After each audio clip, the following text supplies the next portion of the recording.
أما بعد فأعوذ بالله من الشيطان الرجيم بسم الله الرحمن الرحيم قل هو الله أحد الله الصمد لم يلد ولم يولد ولم يكن له كفوا أحد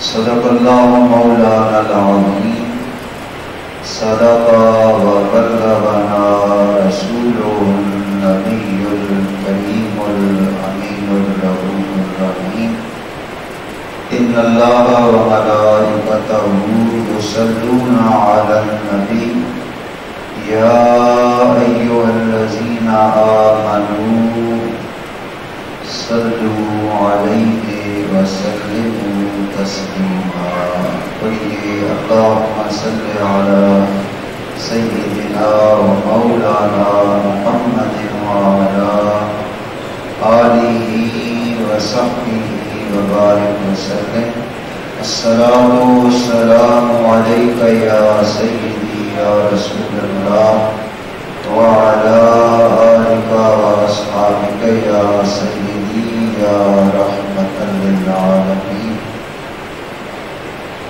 حمد و ثنائے خداوندی تو بعد بارگاہ رسالت مآب میں ہدیہ درود و سلام و سب عقیدت و احترام پیش کرنے کے بعد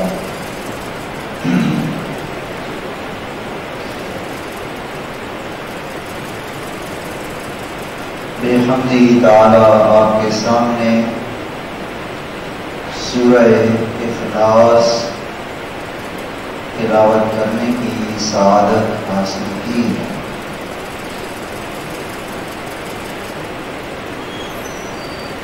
سورہ اخلاص قرآن مجید کی چھوٹی سورتوں میں سے ایک سورت ہے۔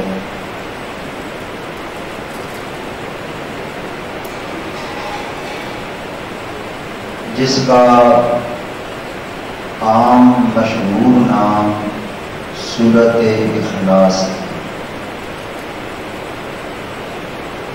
اس کے علاوہ اس سورۃ پاک کے اور بھی کئی نام مذکور ہیں۔ ان ناموں میں سے ایک نام سورۃ التوحید ہے اور اسی سورت کا نام سورۃ التفرید ہے اور اس کا ایک نام سورۃ المعرفہ، معرفت معنی پہچاننا، یعنی اللہ کی ذات کو پہچاننے کی سورت، اور ایک نام اس کا سورۃ الاساس ہے۔ اساس بنیاد کو کہتے ہیں۔ یہ سورت بنیاد ہے اللہ کی ذات تک رسائی کی۔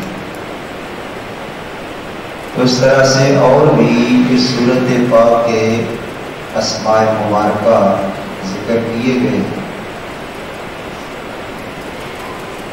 یہ سورت مختصر ہونے کے باوجود اپنے اندر معرفت الہی کا ایک بہت بڑا خزانہ لیے ہوئے ہے، اور حدیث پاک میں اس سورت پاک کے بے شمار فضائل وارد ہیں۔ یہ آپ نے سن رکھا ہے کہ یہ سورت پاک قرآن کے تیسرے حصے جتنا ثواب رکھتی ہے۔ اگر اس کو 3 بار تلاوت کیا جائے تو پورے قرآن مجید کا ثواب ملتا ہے۔ حضور نبی کریم رؤوف الرحیم صلی اللہ تعالی علیہ وآلہ وسلم نے صحابہ کرام سے ارشاد فرمایا، اے صحابہ تم اکٹھے ہو جاؤ، آج میں تمہیں تیسرا حصہ قرآن مجید سناؤں گا۔ جتنے صحابہ اکٹھے ہو سکتے تھے اکٹھے ہو گئے۔ حضور نبی کریم صلی اللہ علیہ وسلم کاشانہ رحمت سے نکلے اور غلاموں کے جنگ گٹھے میں آ کر سرکار صلی اللہ علیہ وسلم نے سورہ اخلاص تلاوت فرمائی، اور سورہ اخلاص قول شریف پڑھنے کے بعد حضور اٹھ کر پھر کاشانہ مقدس میں تشریف لے گئے۔ جو صحابہ کرام حاضر تھے وہ حیران اور ششدر تھے کہ سرکار نے فرمایا ہے کہ قرآن کا 1/3 تو میں سناؤں گا، اور قرآن کا 1/3 تو 10 پارے ہیں، اور سرکار صرف قل شریف کی تلاوت کر کے واپس چلے گئے۔ اسی حیرانگی میں تھے کہ آستانہ رسالت مآب کا پردہ سرکا حضور رحمت عالم پھر تشریف لائے، اور سرکار نے غلاموں کو جب حیران دیکھا تو ارشاد فرمایا، اے میرے غلاموں، میں نے کہا تھا کہ میں تمہیں قرآن کا تیسرا حصہ سناؤں گا، تو سن رکھو، قل شریف جو سورہ اخلاص ہے اس کی ایک بار تلاوت کرنا یہ 1/3 قرآن کے برابر ہے۔ تو اس سے یہ نتیجہ اخذ کیا جاتا ہے کہ اگر 3 بار اس سورۃ پاک کی تلاوت کی جائے تو اللہ تعالیٰ پورے قرآن کا ثواب عطا فرمائے گا۔ عموماً مروج بھی ہے، ہم تعزیت کے لیے فاتحہ کے لیے جاتے ہیں تو 3 بار قل شریف پڑھتے ہیں اور پھر اس کا ثواب مرحوم کی روح کو پہنچا دیتے ہیں۔ تو یہ 1/3 قرآن مجید کی تلاوت کے برابر ایک سورۃ پاک ہے۔ حضور نبی کریم صلی اللہ تعالی علیہ وسلم کے غلام اصحاب کرام اس سورۃ پاک سے بہت محبت فرماتے تھے، اور یہی ایمان کا تقاضا ہے کہ جس میں اللہ کریم کی عظمتوں کا تذکرہ ہو، بندہ مومن اس سے محبت ضرور کرے۔ ایک روایت میں ہے نبی کریم صلی اللہ تعالی علیہ وسلم نے ارشاد فرمایا کہ اللہ تعالیٰ فرماتا ہے، ابن آدم نے میرا انکار کیا اور مناسب نہیں تھا کہ آدم کا بیٹا میرا انکار کرتا۔ پھر فرمایا، اللہ کریم کہتا ہے کہ ابن آدم نے مجھے گالی دی، اللہ کہہ رہا ہے ابن آدم نے مجھے گالی دی اور مناسب نہیں تھا کہ ابن آدم مجھے اللہ کو معاذ اللہ گالی دیتا۔ اس روایت کا مفہوم کیا ہے؟ ابن آدم نے میرا انکار کیا، اس سے مراد کیا ہے؟ تو اس سے مراد یہ ہے کہ ابن آدم نے میری ذات کا انکار اس اعتبار سے کیا کہ ابن آدم کہتا ہے جب ہم مر جائیں گے تو پھر قبروں سے دوبارہ نہیں اٹھائے جائیں گے، اور اللہ مرنے کے بعد پھر زندہ کرنے پر قادر نہیں ہے۔ تو اس نے میری قدرت کا انکار کیا، گویا اس نے میرا انکار کر دیا۔ اور اس بات کا کہ ابن آدم نے مجھے گالی دی اور مناسب نہیں کہ ابن آدم مجھے گالی دے، اس سے مراد کیا ہے؟ وہ یہ ہے کہ ابن آدم نے میرے لیے بیوی اور بیٹے بنائے، کہنے لگا اللہ کے بیٹے بھی ہیں، اللہ کی بیوی بھی ہے، بیٹے بنائے، حالانکہ میری ذات الاحد الصمد، میری ذات احد ہے، صمد ہے، اور میری ذات لم یلد ولم یولد ولم یکن لہ کفوا احد، یعنی میں اولاد سے، میں کسی کا باپ ہونے سے اور میری کوئی بیوی ہو، میں اس بات سے منزہ اور پاک ہوں۔ تو اللہ کریم نے اپنی ذات کی جو صفات اور توحید تھی وہ اس سورۃ پاک میں شرح کے ساتھ بیان فرمائی ہے۔ حدیث پاک میں آتا ہے سرکار دو عالم صلی اللہ علیہ وسلم نے ایک قافلہ، چند صحابہ پر مشتمل قافلہ کسی جگہ بھیجا، اور جب قافلہ بھیجا جاتا ہے تو اس کا طریقہ کار یہ ہوتا ہے کہ قافلے میں سے ایک آدمی کو امیر بنا دیا جاتا ہے، وہی نمازوں کی امامت کے فرائض سر انجام دیتا ہے۔ تو ایک کو امیر بنایا گیا، وہ نماز جب پڑھاتے اور سورہ فاتحہ پڑھ چکے ہوتے تو اس کے بعد کوئی سورت ساتھ میں لاتے، اور سورت پڑھنے کے بعد پھر تلاوت کرتے قل هو اللہ احد اللہ الصمد۔ یہ والی سورت بھی ہر آیت ہر رکعت میں وہ تلاوت کرتے۔ قافلہ جب واپس آیا حضور کی بارگاہ میں، قافلہ والوں نے عرض کی یا رسول اللہ، جس کو آپ نے ہمارا امام بنایا تھا وہ نماز کچھ اس طرح سے پڑھتا تھا کہ ہر رکعت میں قل شریف لازماً تلاوت کرتا۔ تو میرے کریم نے ارشاد فرمایا جاؤ اس سے پوچھو کہ وہ ایسا کیوں کرتا تھا۔ صحابہ کرام نے اس سے پوچھا تو انہوں نے جواب دیا کہ عرض کرنا یا رسول اللہ، میں ہر سورت ہر رکعت میں یہ سورت اس لیے تلاوت کرتا تھا کہ اس سورت میں میرے اللہ کی عظمتوں کا تذکرہ ہے، اللہ کے اوصاف کا بیان ہے، اور مجھے اپنے اللہ کے اوصاف سے بڑی محبت ہے، اس لیے ہر رکعت میں سورہ اخلاص کی تلاوت کرتا تھا۔ صحابہ نے آ کر حضور کی بارگاہ میں جب عرض کیا کہ یہ وجہ ہے تو میرے کریم نے ارشاد فرمایا جاؤ اسے بشارت دے دو، تم سورہ اخلاص سے اللہ کی رضا کے لیے محبت کرتے ہو، اس وجہ سے کس میں اللہ کے اوصاف ہیں، عظمتیں ہیں، تذکرہ ہے، تو سنو اسے بشارت دے دو، تم سورت سے محبت کرتے ہو، اللہ کریم تمہاری ذات سے محبت کرتا ہے۔ سورہ اخلاص کی اتنی برکات اور فضائل ہے۔ دوستان گرامی قدر، نبی رحمت صلی اللہ تعالی علیہ وآلہ وسلم کی بارگاہ پاک میں مشرکین آتے تھے۔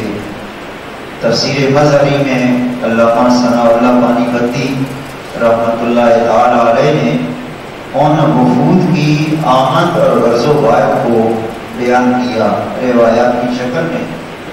آتے تھے حضور کی بارگاہ میں، ایک بار دو آدمی آئے، ایک کا نام عامر تھا اور ایک کا نام اربد تھا۔ دونوں آئے حضور کی بارگاہ میں، عرض کرنے لگے یا رسول اللہ، آپ ہمیں کس ذات کی طرف بلاتے ہیں، کس ذات کی طرف دعوت دیتے ہیں؟ تو حضور نے فرمایا میں تمہیں اللہ کی طرف بلاتا ہوں، توحید کی طرف، اللہ کی عبادت کی طرف بلاتا ہوں۔ تو انہوں نے آگے سے سوال داغ دیا، کہنے لگے جس اللہ کے لیے آپ ہمیں دعوت دیتے ہیں صرف ہو لانا، ہمارے لیے اس اللہ کی اوصاف بیان کریں، وہ کیسا ہے۔ اور بعض روایتوں میں ہے کہ وفد آتے اور کہتے تھے یہ بتاؤ جس اللہ کے لیے آپ ہمیں بلا رہے ہیں وہ اللہ کس چیز کا بنا ہوا ہے، سونے کا بنا ہوا ہے، چاندی کا بنا ہوا ہے، لکڑی سے بنا ہے یا پتھروں سے بنا ہے؟ کیونکہ انہوں نے بت دیکھے تھے جو مختلف حیاتوں اور شکلوں والے، تو انہوں نے سوال کر دیا کہ کس حیات میں ہے، کس چیز سے بنا ہوا ہے۔ پھر کوئی وفد آتا تو وہ سوال کرتا جس اللہ کی طرف آپ ہمیں بلاتے ہیں وہ کیا کھاتا ہے، کیا وہ پیتا بھی ہے، وہ چلتا بھی ہے، یہ بھی سوال کیے جاتے، حضور خاموش ہو جاتے۔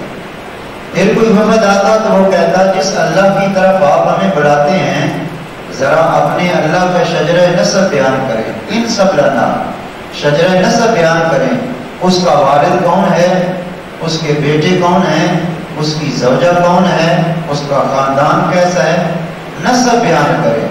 تو یہ مختلف قسم کے سوالات اور اعتراضات تھے جو مشرکین مکہ کی طرف سے رحمت عالم صلی اللہ علیہ وسلم پر کیے گئے، اور جب کیے گئے تو حضور خاموش رہے، اور جب حضور خاموش ہوں تو پھر اللہ کا فرشتہ آ جاتا ہے، اللہ کی طرف سے وحی آ گئی، میرے کریم کی طرف سے ارشاد ہوا، اے میرے محبوب یہ جو اعتراضات کرتے ہیں اللہ کے بارے میں پوچھتے ہیں وہ کیسا ہے، کس چیز سے بنا ہوا ہے، اس کی حیثیت کیا ہے، وہ کرتا کیا ہے، اس کی جسمانی ساخت کیسی ہے، تو آپ نے ارشاد فرما دیجئے قل هو اللہ احد، آپ نے فرمائیے کہ اللہ احد ہے، اللہ الصمد، اللہ بے نیاز ہے، صمد کا معنی بے نیاز، لم یلد نہ تو اس نے کسی کو جنا، ولم یولد اور نہ ہی اس کو جنا گیا، یعنی نہ وہ کسی کا باپ ہے اور نہ وہ کسی کا بیٹا ہے، ولم یکن لہ کفوا احد، اور یہ بھی سن رکھو کہ اس اللہ کا کائنات میں کوئی ہمسر اور ہم اللہ برابر نہیں ہے۔ تو یہ آیات ان مشرکین کے اعتراضات کے جواب میں اللہ کریم نے اس سورت پاک کو نازل فرمایا۔ تھوڑی تھوڑی بات ہم ان آیات کی اندر جو صفات الہی ہیں ان کے بارے میں تھوڑی تھوڑی گفتگو کریں گے۔ تو سب سے پہلے هو اللہ احد، لفظ اللہ ہے، لفظ اللہ کے بارے میں ہم نے کل بھی کچھ نہ کچھ پڑھا تھا تاکہ اللہ کے نام کی برکات ہمیں حاصل ہو جائیں۔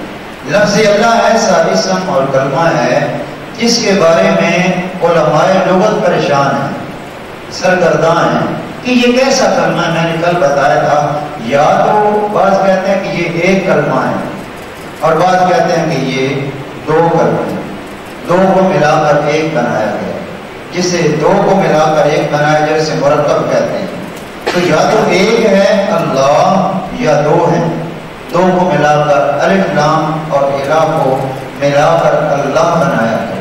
اب عربی زبان سے چونکہ آپ واقف نہیں ہیں، جنہوں نے کہا کہ یہ ایک کلمہ ہے تو ان پر ایک سوال وارد ہوتا ہے، وہ یہ ہے کہ اگر یہ ایک کلمہ ہے تو پھر اس کے آخر میں تنوین آنی چاہیے۔ تنوین سمجھتے ہیں دو زبر، دو زیر، دو پیش آنے چاہیے۔ اگر تو یہ ایک ہے، مفرد ہے، تو پھر آخر میں یا دو زبر لگائیں، دو زیر لگائیں، دو پیش، اللہ اللہ اللہ، حالانکہ ایسا اسے اللہ ہی پڑھا جاتا ہے۔ تو جو کہتے ہیں کہ یہ ایک ہے اس پر اعتراض ہے کہ اگر یہ ایک ہے تو پھر تنوین آنی چاہیے، اور جو کہتے ہیں کہ نہیں یہ مرکب ہے، دو کلموں سے مل کر بنا ہے، الف لام سے اور الہ سے مل کر یہ بنا ہے، ان پر اعتراضات یہ ہوتے ہیں کہ جب کسی کو ندا دی جاتی ہے، ندا کا معنی ہوتا ہے پکارنا، جیسے ہم اپنی زبان میں پنجابی میں اوے کہہ کے کہتے ہیں اور اردو میں اے کا لفظ استعمال ہوتا ہے، عربی میں اس کے لیے استعمال ہوتا ہے یا کا معنی اے ہے۔ تو یا جب آتا ہے تو اس کے بارے میں نحوی جو قاعدہ ہے وہ یہ ہے کہ جس پر الف لام آئے اس پر اگر آپ نے یا لگانا ہے تو پھر ایوہا ساتھ لگانا ہے، صرف یا نہیں لگا سکتے۔ اگر دو کلمے ہیں، الف لام والا کلمہ ہے تو پھر صرف یا نہیں لگا سکتے، ساتھ میں ایوہا بھی لگانا ہے۔ اب کہنا پڑے گا یا ایوہ اللہ، ایسا بھی استعمال ہے، بلکہ ایسا کہنا گناہ ہے، کیونکہ ایو مذکر کے لیے آتا ہے اور ایتو مؤنث کے لیے آتا ہے، اور اللہ تعالیٰ کی ذات ان تمام قیود سے پاک ہے۔ اس لیے جنہوں نے کہا کہ یہ دو کلمے ہیں ان پر بھی اعتراض ہے، اور جنہوں نے کہا کہ یہ ایک کلمہ ہے ان پر بھی اعتراض ہے۔ اور کیا کریں؟ تو علماء نہ سر پکڑ کر بیٹھ گئے اور اس نتیجے پر پہنچے کہ جس طرح اللہ کی ذات انسانی عقل سے ورا ہے، اسی طرح اللہ کا پاک نام بھی انسانی عقل سے، جس طرح اللہ کی ذات قانون، قاعدے اور اصولوں سے ورا ہے، اسی طرح اللہ کا نام نامی اسم گرامی لفظ اللہ بھی اصولوں سے ورا ہے۔ تو پہلا لفظ ہے اللہ اور ساتھ فرمایا احد۔ اللہ احد ہے۔ احد کا جو لفظ ہے یہ اللہ کی ذات کے ساتھ خاص ہے۔ اس کے کئی معنی ہیں۔ احد کا ایک معنی ایک ہے، احد کا ایک معنی پہلا ہے، اور احد کا ایک معنی عام ہے۔ عام معنی میں جب احد استعمال ہو تو پھر اللہ کے لیے استعمال قرآن مجید میں، اور عربی گرامر کے مطابق اس کے قواعد ہیں، وہ میں آپ کو نہیں بتا سکتا کیونکہ آپ کو سمجھ نہیں آئے گی۔ تو جب نفی کے تحت یعنی کلمہ نفی کا ہو، نیگیٹو نفی کا ہو، تو اس وقت جو احد کا لفظ استعمال ہوگا وہ اللہ کے لیے نہیں ہوگا۔ اس طرح جو کلمہ سوالیہ، جملہ سوالیہ ہو، اس میں جو احد کا لفظ استعمال ہوگا وہ بھی اللہ کے لیے استعمال۔ حال یراکم من احد، یہاں پر استفہام ہے، سوال ہے، تو اس احد سے مراد اللہ نہیں ہے۔ لیکن احد ان دو کے علاوہ جب استعمال ہوتا ہے تو پھر اس احد سے کوئی اور ذات مراد نہیں ہوتی، صرف اور صرف اللہ کی ذات مراد ہوتی ہے۔ تو گویا احد کا کلمہ اللہ کی ذات کے ساتھ خاص ہے۔ واللہ احد، اللہ احد ہے۔ احد کسے کہتے ہیں؟ احد کا معنی ایک ہے، اور عربی میں واحد کا لفظ بھی ہے، اس کا معنی بھی ایک ہے، دونوں کا معنی ایک ہے۔ واحد جو ہے یہ اللہ کی ذات کے ساتھ خاص نہیں ہے، لیکن احد کا جو لفظ ہے یہ اللہ کی ذات کے ساتھ خاص ہے۔ معنی دونوں کا ایک ہی ہے، لیکن ان دونوں میں فرق ہے۔ واحد اور احد ایک فرق سمجھ لیں۔ واحد میں لفظی فرق یہ ہے کہ واحد کے آخر میں تا آ سکتی ہے، واحد دن، واحدہ تن، لیکن احد جو لفظ ہے اس کے آخر میں تا نہیں آ سکتی۔ احدہ تن پڑھنا جائز، یہ لفظوں میں اختلاف ہے۔ احد کا کلمہ اللہ کی ذات کے ساتھ خاص ہے۔ اب احد کسے کہتے ہیں اور واحد کسے کہتے ہیں، تو اس بات کو ذہن نشین کیجئے۔ واحد ایک ہے، لیکن اس ایک کو واحد کہتے ہیں جس کے مقابلے میں دوسرا آتا ہے۔ واحد وہ ہے جس کے مقابلے میں ثانی آ جائے، ایک دوسرا۔ احد وہ ہے جس کے مقابلے میں کوئی نہ آئے، وہ اکیلا ہو، اکیلا ہو۔ یوں سمجھ لے، واحد آپ اسے کہتے ہیں جو مختلف چیزوں سے مل کر بنا ہوا ہو، ایک ہو لیکن مختلف چیزوں سے مل کر بنا ہوا ہو، اسے آپ واحد کہہ سکتے ہیں۔ مثال کے طور پر میں اکیلا ہوں آپ کے سامنے، آپ مجھے واحد کہہ سکتے ہیں، کیوں؟ میں مختلف چیزوں سے مل کر بنا ہوں، مجھ میں آگ، پانی، مٹی، ہوا، چار عناصر ہیں، ہوں میں ایک ہی لیکن مختلف چیزوں سے مل کر بنا ہوں۔ احد اسے کہتے ہیں جو کسی چیز سے مل کر نہ بنا ہو، واجب الوجود ہو، وجود والا ہو، لیکن اس کے بننے میں کوئی چیز شامل نہ ہو، عناصر ترکیبی نہ ہو، اسے احد کہتے ہیں۔ تو کائنات میں ایک ہی ذات ایسی ہے جو احد ہے، جو کسی چیز سے مل کر نہیں بنی، اور وہ ذات اللہ وحدہ لا شریک کی۔ اب اس آیت میں اللہ کریم نے جواب دیا ہے۔ کسے جواب دیا؟ جو کہتے تھے کہ اللہ سونے کا بنا ہوا ہے، اللہ چاندی کا بنا ہوا ہے، اللہ مٹی کا بنا ہوا ہے، اللہ پتھروں سے بنا ہوا ہے، یا اللہ درخت کی لکڑیوں سے بنا ہوا ہے، کس سے بنا ہوا ہے؟ تو اللہ نے جواب دیا، اللہ احد، میں احد ہوں، اور احد وہ ہوتا ہے جو کسی چیز سے مل کر نہ بنایا جائے، بلکہ کائنات کو بنانے والی ذات وہ خود ہو۔ اللہ احد، اللہ الصمد، اور پھر فرمایا اللہ بے نیاز ہے۔ سمد کسے کہتے ہیں؟ سمد اس ذات کو کہتے ہیں جسے کسی کی ضرورت نہ ہو لیکن ہر کسی کو اس کی ضرورت ہو، جو خود کسی کا محتاج نہ ہو لیکن ہر شے اس کی محتاج ہو، اس ذات کو سمد کہا جاتا ہے۔ اللہ الصمد، اللہ بے نیاز ہے۔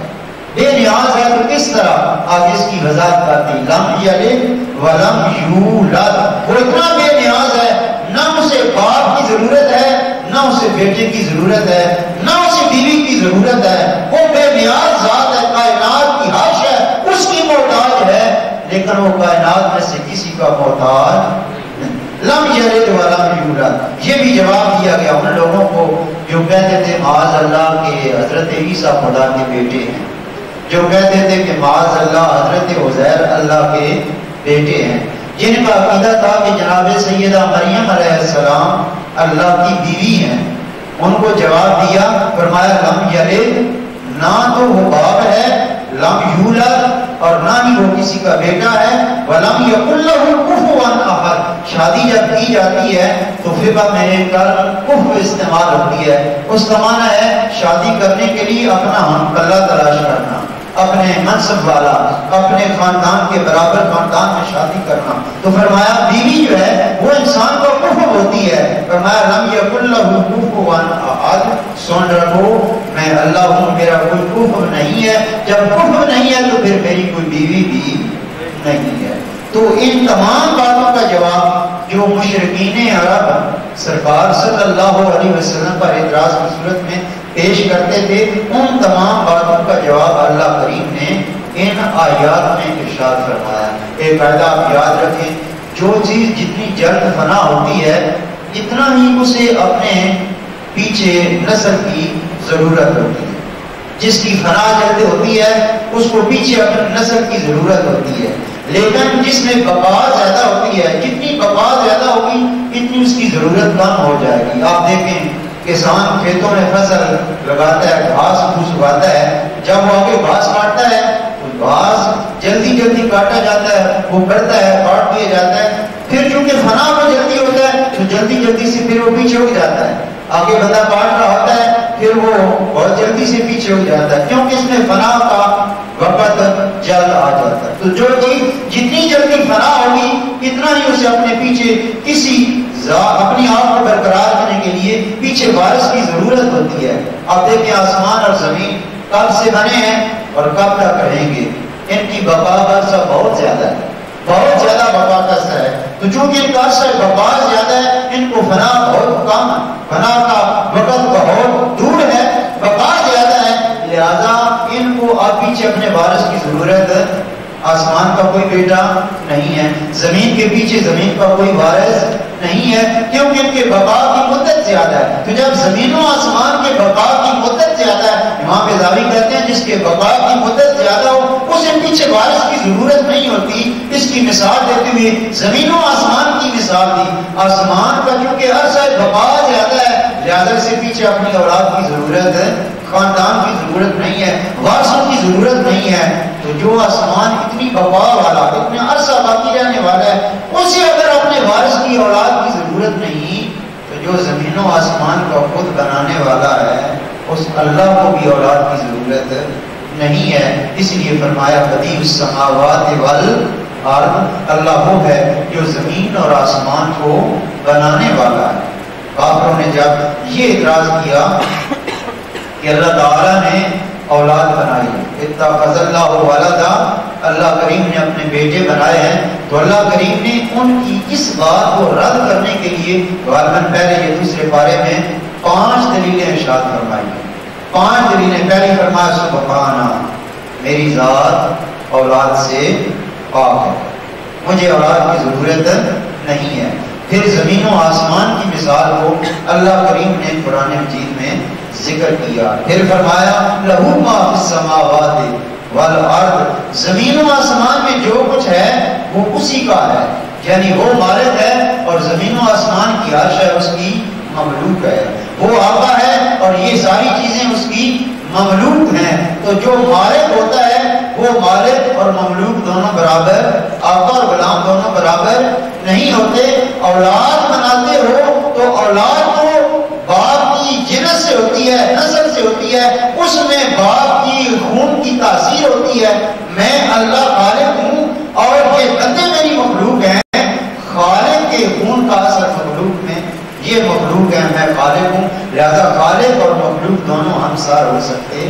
بلکہ فرمایا کل لہو قانتون، سارے کے سارے یہ ہیں جو ہیں زمین و آسمان، جو کچھ بھی مخلوق ہے زمین و آسمان میں، یہ سارے کے سارے اس اللہ کی عبادت گزار ہیں، اس کے سامنے جھکنے والے ہیں۔ تو اس سے نتیجہ یہ نکلا کہ وہ معبود ہے اور یہ سارے عابد ہیں، اور عابد اور معبود کبھی برابر ہو سکتے نہیں ہے۔ اس لیے جب برابر نہیں ہے، ہم جنس نہیں ہے، ہم جنس نہیں ہے، تو پھر اللہ کا کوئی بیٹا اور اولاد بھی لم یلد ولم یولد ولم یکن لہ کفوا احد، نہ اس نے کسی کو جنم دیا، نہ اس کو جنا گیا، اور نہ ہی اس کے لیے کوئی ہمسر اور ہم پلہ ہے۔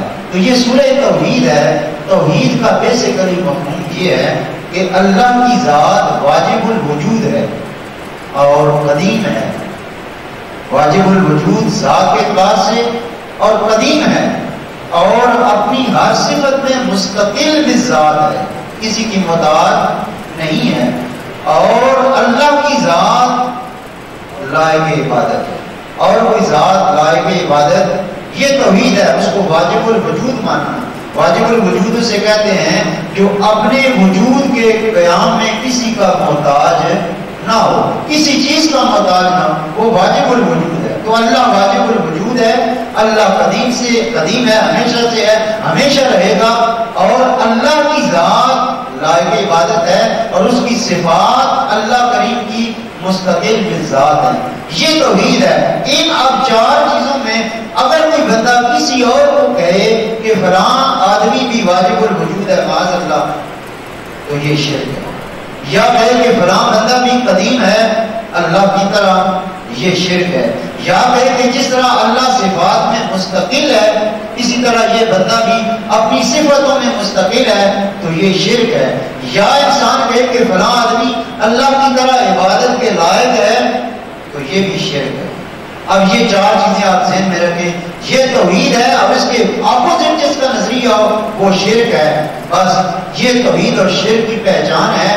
اس کے علاوہ اگر کوئی انسان کسی کا نظریہ ہے تو یہ شرک نہیں ہوگا، اس کے علاوہ شرک نہیں۔ مثال کے طور پر آپ یہ بہت کہا جاتا ہے کہ دربار پر جانا، مزار پہ جانا شرک ہے، اللہ کے علاوہ اللہ کے بڑیوں سے بزرگوں سے استمداد کرنا یہ شرک ہے، حالانکہ یہ شرک نہیں ہے۔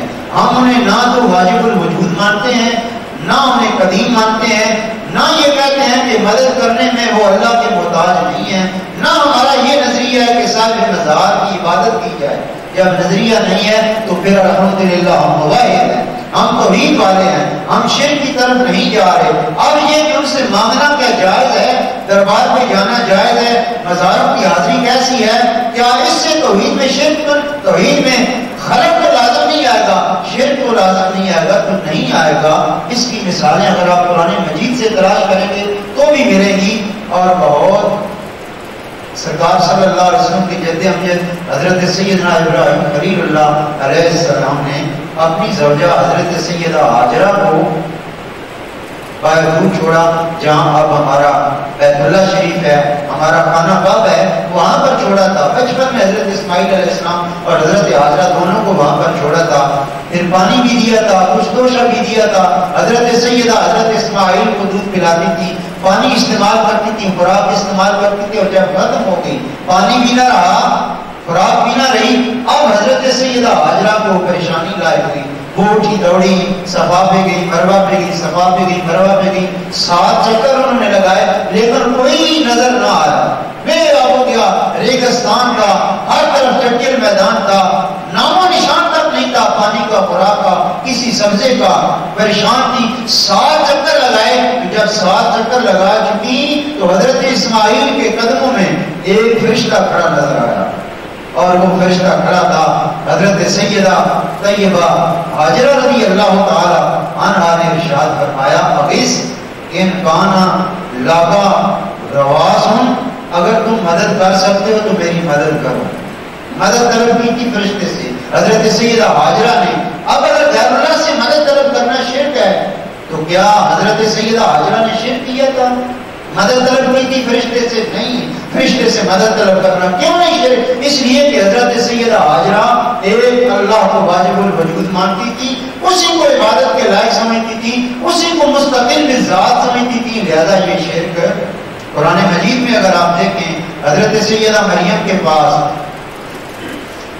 اللہ کا فرشتہ آیا، جبریل امین آئے، اور انہوں نے آ کر کیا کہا؟ انہوں نے کہا انما انا رسول ربی کی، اے مریم میں تیرے رب کا قاصد بھیجا ہوا رسول ہوں۔ کیوں آئے ہو؟ کہتے ہیں لِآہَبَ لَكِ غُلَامًا زَكِيًّا، تاکہ میں تمہیں پاکیزہ بیٹا عطا فرماؤں۔ اب حضرت جبریل علیہ السلام بیٹا دینا اللہ کی شان ہے، اولاد دینا یہ اللہ کا کام ہے. کہتے ہیں اولاد نہ مانگو، کسی سے جا کر سوال نہ کرو، اولاد کے لیے دعا کرے یا وسیلہ پیش نہ کرو. حضرت جبریل جناب مریم علیہ السلام کو پیغام کیا دے رہے ہیں؟ انما انا رسول ربک، میں تیرے رب کا رسول اور قاصد ہوں، آیا ہوں تیرے پاس لے آہا بالا کے غلامن زکیہ، اور میرا مقصد کیا ہے؟ میں تمہیں ایک پاکیزہ بیٹا عطا کرنا چاہتا ہوں. کیا جبریل بیٹے دیتا ہے؟ بیٹے دینا تو اللہ کی کام ہے، اللہ کا کام ہے. یہ تو اس کی عظمت اور اس کا کمال ہے کہ وہ اولاد سے نوازتا ہے. جبریل امین کیوں کہہ رہے ہیں یا حوالا کے غلامن زکیہ؟ اس لیے اب رضی وقار وہ مستقل ذات نہیں ہے، وہ جو دے رہے ہیں وہ اسی کی عزت سے دے رہے ہیں، وہ جو عطا کر رہے ہیں وہ اسی کے عطا کرنے سے عطا کر رہے ہیں، اپنے آپ کو مستقل نہیں سمجھ رہے. لہذا اگر جبریل امین علیہ السلام کا مریم کو بیٹے کی خوشخبری دینا یہ شرک نہیں ٹھہرتا، تو ہم کسی صوفی بزرگ صالح بزرگ ہستی کی بارگاہ میں جا کر اگر عرض کریں کہ ہمیں ہمارے لیے اولاد کی دعا کریں یا اللہ کی بارگاہ میں دعا کریں یا اللہ اس پاک بندے کے توسل سے مجھے اولاد جیسی نعمت عطا فرما، تو اسے کہتے ہیں اسناد مجازی. اسناد مجازی عربی زبان میں کہتے ہیں یہ بھی شرک نہیں ٹھہرے گا، کیونکہ عقیدہ توحید اپنی جگہ پر سلامت قائم اور دائم ہے. تو دوستان گرامی قدر اس لیے ضروری ہے کہ عقیدہ توحید اللہ الصمد، اللہ کی ذات بے نیاز ہے، سب کچھ دینے والی وہی ذات ہے، وہی عطا کرنے والی ہے، وہ کسی کا محتاج نہیں. سارے اگر آپ کو بزرگ دیتے ہیں تو اس کے عطا کرنے سے ہی عطا کرتے ہیں. پھر یہ سوال کیا جاتا ہے کہ نہیں جانا چاہیے مزارات پہ، درباروں پہ نہیں جانا چاہیے، کیونکہ مشرکین مکہ جو تھے وہ بھی جاتے تھے بتوں کے پاس، ان کی عبادت کرتے تھے، تو یہی نظریہ رکھتے تھے کہ یہ نیک بندے ہیں، نیک ہیں، صالحین ہیں، انہیں صالحین کہہ کر ان کی عبادت کرتے تھے. لہذا یہی قدر مشترک ہے، ہمیں بھی نہیں جانا چاہیے. لیکن ایمان سے یہ بات مسلم ہے کہ قرآن مجید میں کہیں بھی جہاں ذکر ہوا کہ مشرک بتوں کی پوجا کرتے ہیں، کہیں یہ ذکر نہیں ہوا کہ مشرک ان بتوں کو صالح سمجھتے تھے، نیک سمجھتے تھے، اچھا سمجھتے تھے، صالح سمجھ کر ان کے پاس جاتے تھے. نہیں، بلکہ قرآن مجید میں جہاں پر بھی یہ ذکر ہوا کہ وہ جنوں کی عبادت کرتے ہیں یا وہ بتوں کی عبادت کرتے ہیں یا وہ ستاروں کی عبادت کرتے ہیں یا کسی اور چیز کی عبادت کرتے ہیں، تو وہاں پر یہ ذکر ہے کہ اس وجہ سے نہیں کہ وہ انہیں نیک سمجھتے تھے تو وہاں پر عبادت کرتے تھے، بلکہ اس وجہ سے کہ وہ کہتے تھے کہ یہ جو ستارے ہیں اور یہ جو فرشتے ہیں یہ اللہ کی بیٹیاں ہیں، اللہ کی بیٹیاں ہیں. لہذا جس طرح اللہ کی عبادت کرنی ہے، یہ چونکہ اللہ کی بیٹیاں ہیں لہذا ان کی عبادت کرنی ہے. اور قرآن مجید میں اللہ کریم نے فرمایا وَجَعَلُوا لِلَّهِ شُرَكَاءَ الْجِنَّ، انہوں نے جنوں کو اللہ کا شریک بنا لیا، جنوں کو اللہ کا شریک بنا لیا. کیوں؟ وَخَلَقَهُمْ وَخَلَقُوا لَهُ بَنِينَ وَبَنَاتٍ، اللہ نے ان کو پیدا کیا، وہ ہے اللہ کی مخلوق. لیکن یہ مشرک جو ہیں یہ کہتے ہیں کہ نہیں یہ جن اللہ کے بیٹے اور بیٹیاں ہیں، جنوں کو بھی اللہ کے بیٹے اور بیٹیاں قرار دیا، جا کر اس لیے عبادت کرتے تھے. الحمدللہ ہمارا یہ نظریہ نہیں ہے. ستارے تو ویسے ہی صالح نہیں ہو سکتے کیونکہ ان میں عمل کی صلاحیت نہیں ہے، پتھر ویسے صالح نہیں ہو سکتے کیونکہ وہ صالح عمل کر نہیں سکتے، لہذا وہ تو خارج ہو گئے. جنوں، ستاروں اور فرشتوں کی مشرک پوجا کرتے تھے تو اس غرض سے کہ یہ اللہ کے بیٹے ہیں یا اللہ کی بیٹیاں ہیں. لہذا جس طرح اللہ کی ذات مستقل ہے اسی طرح یہ جن بھی مستقل ہیں، جس طرح اللہ کی ذات موجود ہے اسی طرح یہ فرشتے بھی موجود ہیں. بیٹے اپنے باپ کا ہم جنس ہوتے ہیں، لہذا اللہ کے ہم جنس ہیں. جس طرح اس کی عبادت لازمی ہے اسی طرح ان کی عبادت لازمی ہے. لہذا وہ جو عبادت کرتے تھے وہ انہیں صالحین سمجھ کر نہیں کرتے تھے، بلکہ وہ انہیں خدا کے بیٹے یا بیٹیاں سمجھ کر ان کی عبادت کرتے تھے. اللہ کریم نے اس لیے ان کی تذلیل فرمائی اور ان کے لیے عذاب کا حکم ارشاد فرمایا. ہم اس غرض سے ہرگز نہیں جاتے مزارات پر اولیاء اللہ کے پاس کہ ہم انہیں اللہ کا بیٹا سمجھیں، اللہ کا شریک سمجھیں، اللہ کی بیٹیاں سمجھیں یا اللہ کے ساتھ کسی طرح سے بھی انہیں مستقل سمجھیں. نہیں، ہمارا یہ نظریہ نہیں. جب نظریہ ہمارا یہ نہیں ہے تو پھر شرک بھی لازم نہیں آئے گا۔ یہ سورہ توحید ہے، اور سورہ توحید اللہ کی توحید کو خالصتاً بیان کر رہی ہے۔ هو اللہ احد، وہ اللہ ایک ہے۔ اس کے ساتھ کچھ صورتیں چھوڑ کر پیچھے کر جائیں تو ایک صورت آتی ہے انا اعطیناک الکوثر فصلی لربک وانحر ان شانئک هو الابتر۔ اب جس طرح یہ سورہ پاک سورہ اخلاص خالص توحید کا بیان ہے، اسی طرح وہ سورہ کوثر خالص رسالت مار کی رسالت کا، حضور رحمت عالم کی رسالت کا بیان ہے۔ دونوں مختصر سنتے ہیں، ایک میں اللہ کی توحید کا خالصتاً ذکر ہے اور دوسرے میں رسول اللہ کی رسالت کا خالصتاً ذکر ہے۔ دونوں میں اگر آپ قدر مشترک دیکھیں گے تو آپ کو ایک بات مشترک نظر آئے گی، وہ کیا ہے کہ جب اللہ کریم نے اپنی توحید کا اعلان فرمانا چاہا تو خود نہیں فرمایا هو اللہ احد، بلکہ فرمایا قل هو اللہ احد، معبود بات میری توحید کی ہے کہنی آپ نے، قل آپ فرما دیجیے۔ لیکن جب حضور کی رسالت کا ذکر ہوا تو پھر یہ نہیں کہا کہ آپ کہہ دیجیے، فرمایا انا اعطیناک الکوثر، یعنی رسول کریم صلی اللہ علیہ وسلم کی رسالت کے ذکر کو اپنے نام سے شروع کیا اور اپنی توحید کے ذکر کو رسول کریم کی ذات سے شروع کیا، یہ بتانے کے لیے کہ معبود چاہتا ہے کہ اس کی بات اس کے محب کے منہ سے ادا ہو، اور کہہ کے اپنی بات بھی منہ سے تیرے سنی، اللہ کو کس قدر ہے تیری گفتگو پسند۔ اللہ کی توحید کا اعلان بھی سرکار دو عالم صلی اللہ تعالی علیہ وآلہ وسلم کی زبان اقدس سے کروا رہا ہے۔ دوستان گرامی قدر اس سورت پاک سے جتنی محبت کی جائے، جتنی اس کی تلاوت کی جائے، جتنا اس کا ذکر کیا جائے، یقیناً وہ ذکر کم ہے۔ ایک صحابی ہیں جن کا نام ہے کلثوم بن ہدم رضی اللہ تعالی عنہ، مدینہ کے گرد و نواح میں یہ امام مسجد تھے، نماز پڑھاتے تھے، اور نماز پڑھاتے ہوئے جب یہ جماعت کراتے تھے تو فاتحہ کے بعد پہلے کل شریف پڑھتے تھے، اس کے بعد پھر سورت ساتھ ملاتے تھے۔ محلے والے بہت امام کو تو بڑی تیکھی نگاہوں سے دیکھتے ہیں، تو محلے والوں نے ان کی اس عادت کو اچھا نہ سمجھا۔ وہ کہتے تھے امام صاحب آپ اس طرح کریں، اگر آپ نے کل شریف پڑھنی ہے تو پھر دوسری صورت نہ پڑھا کریں، اور اگر دوسری پڑھنی ہے تو پھر کل شریف نہ پڑھا کریں، ایک صورت پڑھے دو نہ پڑھا کریں۔ تو وہ جواب دیتے تھے تم نے نماز پڑھنی ہے تو ٹھیک ہے، نہیں پڑھنی تو پھر بھی ٹھیک ہے، اگر تم چاہو کہ میں ہی تمہارا امام رہوں تو ٹھیک ہے میں رہتا ہوں، اور اگر تم کہو کہ یہ صورت چھوڑ دینی ہے تو میں امامت چھوڑ سکتا ہوں، صورت نہیں چھوڑ سکتا۔ انہوں نے اٹل جواب دیا۔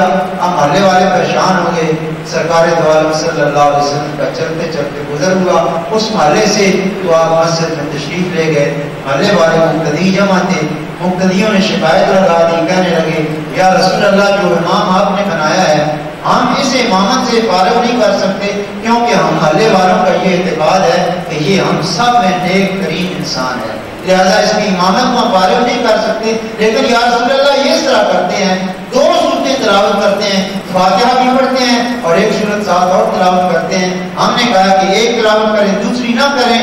میرے کریم آقا صلی اللہ تعالی علیہ وسلم نے ارشاد فرمایا اے کلثوم بتاؤ تمہارا اس بارے میں کیا خیال ہے؟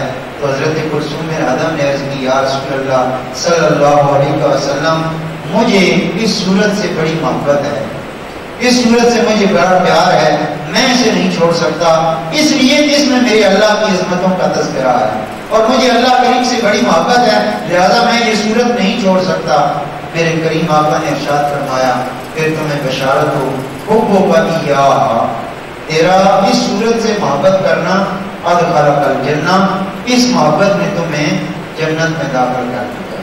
اس صورت پاک سے جتنا محبت کریں گے پیار کریں گے اتنا اللہ کریم درجات میں بلندی دے گا، اور اس صورت کی محبت انسان کو سیدھا جنت میں لے جاتی ہے۔ حضرت علی مرتضیٰ شیر خدا رضی اللہ تعالیٰ عنہ کا ارشاد گرامی ہے آپ جب قبرستان سے گزریں تو گزرتے ہوئے 11 دفعہ کل شریف پڑھ لیا کریں، اور 11 دفعہ کل شریف پڑھ کے تمام قبرستان والوں کی روح کو ایصال کیا کریں۔ سارے ثواب کیے فائدہ کیا ہوگا؟ فرمایا 11 دفعہ کل شریف کا ثواب سارے قبرستان والوں کو ملے گا، اور سارے قبرستان والوں کو جتنا ثواب ملے گا اتنا ثواب اللہ پڑھنے والے کو بھی عطا فرمائے گا۔ اللہ تعالیٰ ہمیں سورہ اخلاص کی سچی محبت عطا فرمائے. اپنی عبادات میں اور عبادات سے ہٹ کر خلوت و جلوت میں اس سورت پاک کی تلاوت کی توفیق نصیب فرمائے. ہمارے